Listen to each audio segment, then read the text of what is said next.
me, that was the mindset shift where, okay, if drinking is a primary activity and then your friendship comes second, then that might be the point where you want to start reconsidering, to where like, all right, and I do this all the time too. You audit your friend circle. How do I know these people? What value do they add to my life? What value do I add to their life? Is it a reciprocal relationship or is it a one-sided relationship? Do we add value to each other's lives at all? No, those are interesting questions to ask yourself. So for me, it was a point. I was living in San Diego, and I was like, you know what? Or I think a buddy asked me. I started getting into the fitness scene. So if you get more into fitness, you get less into drinking because those two don't go together very well.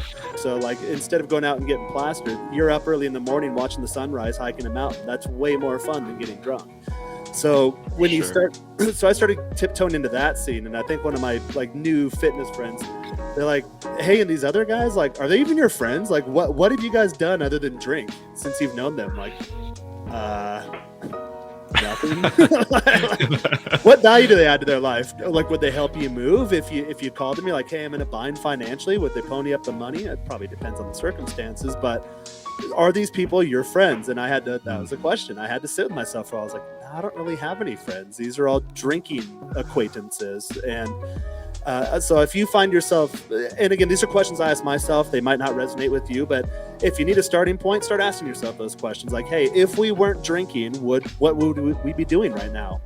Would we have anything in common? Would there be anything to do?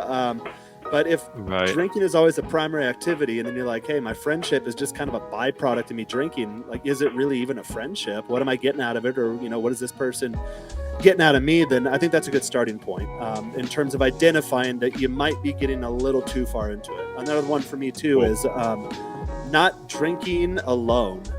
So every now and then, maybe, like, I don't even have alcohol in the house, so maybe, like, I think the last time I ordered a bottle was like back in August, and it sat in my freezer for months and months. And then, oh no, eventually some girl came over and she was already drunk and she was being really annoying. And at like 3 a.m. I come out, she was making noise and she'd finished off my bottle. So it's a turn off too.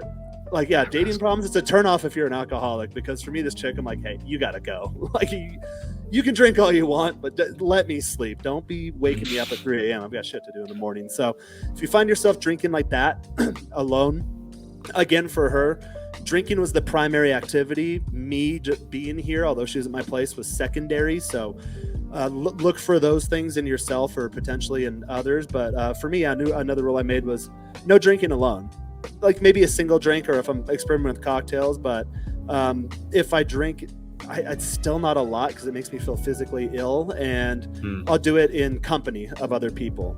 And again, it's not like I want to go get drunk, let me call up all my alcoholic friends and go out to a bar together. It's more like, oh, this guy's in town and he wants to talk about this project, and then, oh, this one girl I'm dating might like the girl that he's dating or his girl here, and oh, these two other buddies live in the neighborhood and they have new girlfriends. I'll get them out, and then we'll go find a cool restaurant or a park or something, or sit down somewhere, and then, okay, yeah, we'll order a round of drinks or two maybe. But it's not like, hey, I want to go do shots, bro. Like, bros, who's down? It's none of that anymore. So I think those might be some good starting points. And as far as questions to ask yourself, like, am I going too far? We'll clip that. And it's yes. How about the clips, man? All about them clips. It's so interesting you say that too, because in the recovery support groups, which I can't say by name, by the way, because of privacy purposes, but put two and two together, you know what they are. They say those exact two things about the people that come in. They're drinking alone, and their only relationships are with, we call them using buddies. So okay. Yep. So I experienced that a ton as well. Like, I got clean and I was like, yeah, it was almost like I was almost a little embarrassed. I'm like, dude, the only reason we hung out was because of substances.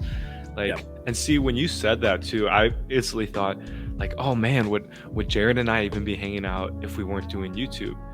And the answer is probably no. And I think where that's would okay. we meet each other? Right. Right. Like, yeah. And that's my old different countries. And that's my old added black and white thinking, where it's like, oh, because I had that mindset with alcohol, it has to be like the same thing with everyone else. It's like, no, it's a totally different realm. So if anyone is also in that headspace, like, yeah, it's totally cool to have relationships based on activities and stuff.